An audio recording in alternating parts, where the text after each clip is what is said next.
Qualquer universo fictício é cheio de mistérios, segredos e curiosidades. Naturalmente, é desejo dos fãs aprender e descobrir. Absolutamente tudo está envolvido: produção, histórias, objetos e feitos. Como uma galáxia que conta centenas de milhares de anos de história, Star Wars está repleta desses mistérios. Como funcionam certas coisas? Qual a finalidade de certos objetos? Ou por que as coisas são assim? A busca por respostas faz parte do que é ser fã. E esse é o objetivo desse vídeo: mostrar alguns fatos aleatórios sobre Star Wars.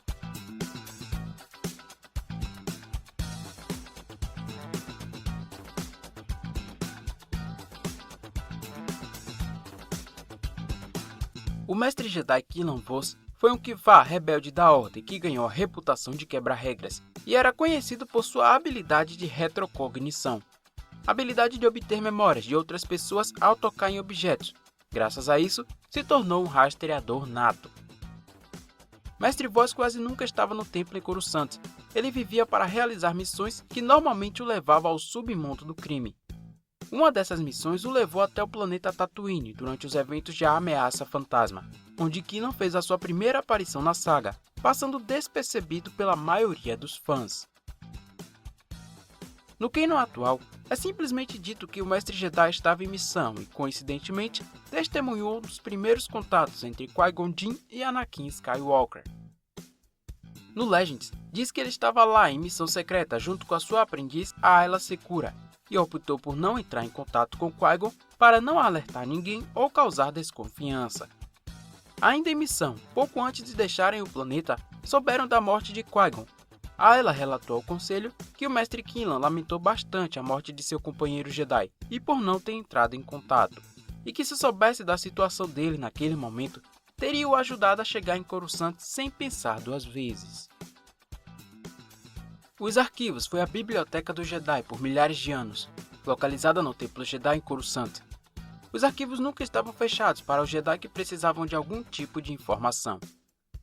Os Jedi eram sempre bem-vindos para digitalizar, estudar ou copiar quaisquer informações do banco de dados. Porém, a remoção de qualquer arquivo era extremamente proibida.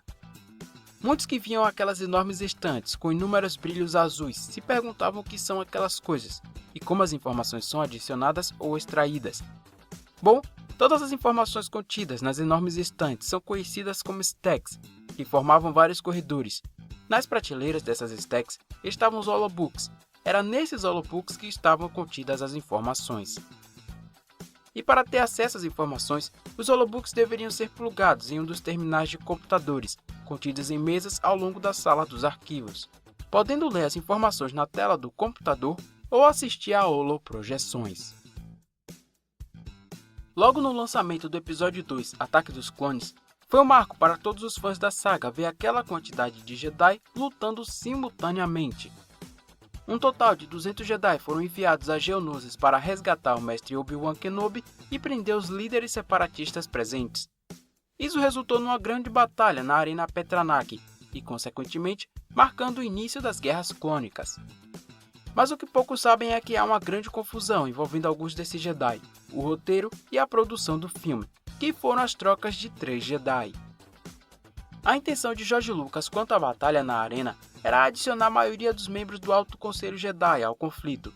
No entanto, as gravações foram feitas na Austrália, ao invés da Inglaterra, como aconteceu no episódio 1. A mestra Jedi Depa Billaba, ex-aprendiz do mestre Mace Windu, está nessa lista. Durante os eventos do filme, ela é uma membro do conselho e participa da batalha, mas a sua primeira aparição foi em A Ameaça Fantasma. Mestra Billaba foi interpretada pela atriz Deepika O'Neil Joshi, que na época das gravações não pôde viajar até a Austrália. Então, ela acabou sendo substituída pela atriz Emma Howard.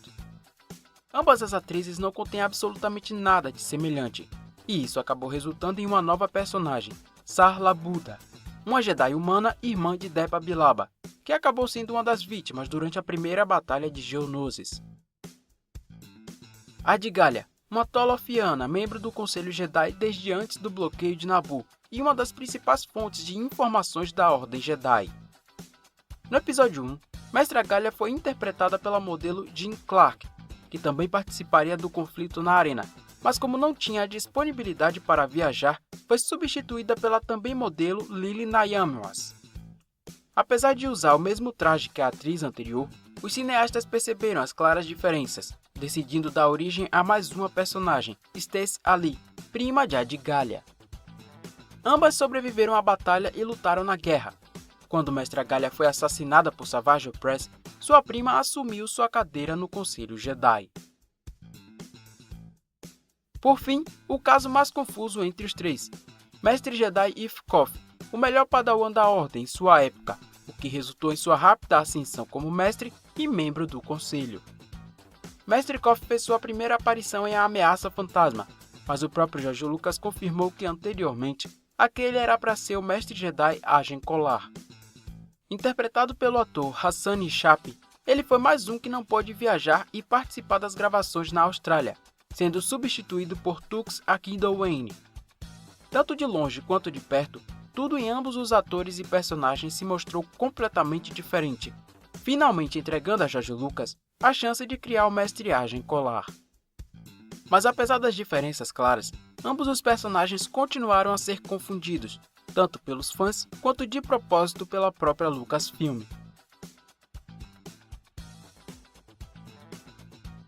Mas no fim, a história se conserta, quando Ith Kof abandona a Ordem Jedi, enquanto Agen Kolar é morto por Palpatine. Como não lembrar da lendária frase do lendário Mestre Yoda? A frase que marcou a vida do Jedi pequenino como um gigante professor deixou inúmeros fãs e até os próprios Jedi confusos. Tente não. Faça. Ou não faça. Tentativa não há. Enquanto seus aprendizes insistiam em tentar, Mestre Yoda continuava a dizer, apenas faça ou não faça, sem dar nenhum tipo de explicação. Mas 3 décadas depois da icônica frase, eis a então resposta, que passou quase despercebida na série Star Wars Rebels. Após os sucessivos fracassos no treinamento de Ezra Bridger, Kanan Jarrus tentou transferir seu aprendiz para outro mestre, Luminara Unduli. Ao constatar a morte da Mestra Jedi e que ambos ainda precisavam de ensinamentos, Kanan finalmente entendeu que o Mestre Yoda vivia dizendo aos seus padawans. Se o que eu faço é tentar, quer dizer que eu não acredito que possa conseguir, então de agora em diante, eu vou ensiná-lo. Ou seja, faça, obtenha sucesso ou fracasse, mas nunca tente. Isso significa que você não acredita em si mesmo e que não é capaz. Eu entendo, mestre. Em 1983 estreava nos cinemas o filme Star Wars, O Retorno de Jedi, que marcou o fim da trilogia original. Pouco depois, houveram alterações em toda a trilogia, inclusive nos nomes. Este passou a ser Episódio 6, O Retorno de Jedi. Essas alterações e relançamentos foram sendo feitos até os anos 2000 e acabaram incluindo a trilogia prequel, que são os episódios 1, 2 e 3. No fim do episódio 6, durante a comemoração da derrota do Império, Luke Skywalker se depara com os fantasmas da força de seu pai, Anakin Skywalker, e seus ex-mestres, Obi-Wan Kenobi e Mestre Yoda. Na imagem mostra um ator dos anos 2000 contracenando com atores de um filme dos anos 80. Apesar da resposta estar bem clara, muita gente, sobretudo os fãs, ainda se perguntam como isso é possível. No ano de 2004, houve uma dessas remasterizações da primeira trilogia. Um dos pontos fortes nas alterações foram justamente o CGI, que também envolveu os atores. Quando o filme foi lançado em 83 até a remasterização de 97, o ator que aparecia ao lado de Obi-Wan e Yoda era Sebastian Shaw, mesmo ator que interpretou Vader quando Luke tirou seu capacete. Na alteração de 2004, houve uma modificação em computação gráfica, que removeu a cabeça de Sebastian, adicionando a de Hayden Christensen, ator que interpretou Anakin e Vader nos episódios 2 e 3. Em declaração, George Lucas afirmou que o motivo da mudança foi a redenção de Anakin Skywalker. Ao retornar à luz, ele retornou à sua persona interior e apareceu como um fantasma da força do mesmo jeito que era antes de aceitar o lado sombrio. Muitos não curtiram a mudança, acreditando ser um desrespeito ao ator Sebastian Shaw, apesar de hoje Hayden ser bastante aceito. Inclusive, há um certo entusiasmo na volta do ator ao personagem, nas séries solos de Ahsoka e Obi-Wan Kenobi.